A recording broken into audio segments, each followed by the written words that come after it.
সুপ্রিয় দর্শক, সকাল সকাল সামাজিক যোগাযোগ মাধ্যমে একটি খবর কিন্তু ব্যাপকভাবে প্রচারিত হয়ে গেছে, যেটি হচ্ছে যে সাবেক প্রধানমন্ত্রী এবং বিএনপি চেয়ারপারসন বেগম খালেদা জিয়া ইন্তেকাল করেছেন। ইন্না লিল্লাহি ওয়া ইন্না ইলাইহি রাজিউন।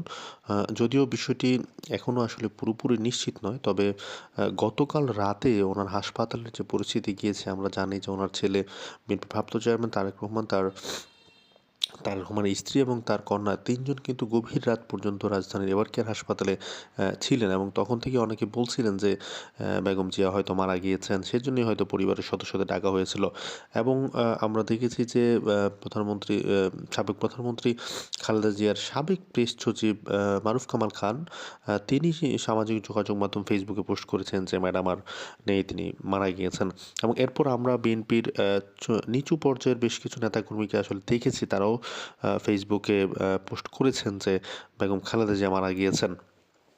তো বিষয়টি হয়তো খুব অল্প সময়ের মধ্যেই বিএনপি থেকে পরিষ্কার করা হবে, এবং সেটি জানিয়ে দেওয়া হবে যে আসলে সাবেক প্রধানমন্ত্রী এবং বিএনপি চেয়ারপারসন বেগম খালেদা জিয়া এই মুহূর্তে কী অবস্থায় আছে। তবে আমরা এখনই ডিক্লারেশনের আগে এখনই আসলে বিশ্বাস করতে চাচ্ছি না যে বেগম জিয়া মারা গিয়েছেন। আমরা শেষ পর্যন্ত অপেক্ষা করব, এবং শেষ পর্যন্ত অপেক্ষা করার পর আমরা আসলে দেখব যে ওনার শারীরিক অবস্থা কেমন আছেন। আল্লাহ যদি ওনাকে নিয়ে যায়, এবং আমরা দোয়া করব যেন অবশ্যই আমাদের সাবেক প্রধানমন্ত্রী এবং আপসী নেত্রী বেগম খালেদা জিয়াকে যেন আল্লাহ জান্নাত নসিব করেন, এবং যদি উনি বেঁচে থাকেন তাহলে যেন আল্লাহ তাকে খুব দ্রুত সুস্থতা দান করে আমাদের মাঝে আবার ফিরিয়ে দেন। আপনারা জানেন যে খালেদা জিয়া শেখ হাসিনার আমলে দীর্ঘদিন কারাভোগ করেছেন, নির্যাতিত হয়েছেন, এবং অনেকে বলা হয় যে ওনাকে স্লো পয়জন দেওয়া হয়েছে, যে কারণে আস্তে আস্তে তিনি আসলে মৃত্যুর দিকে পতিত হচ্ছেন।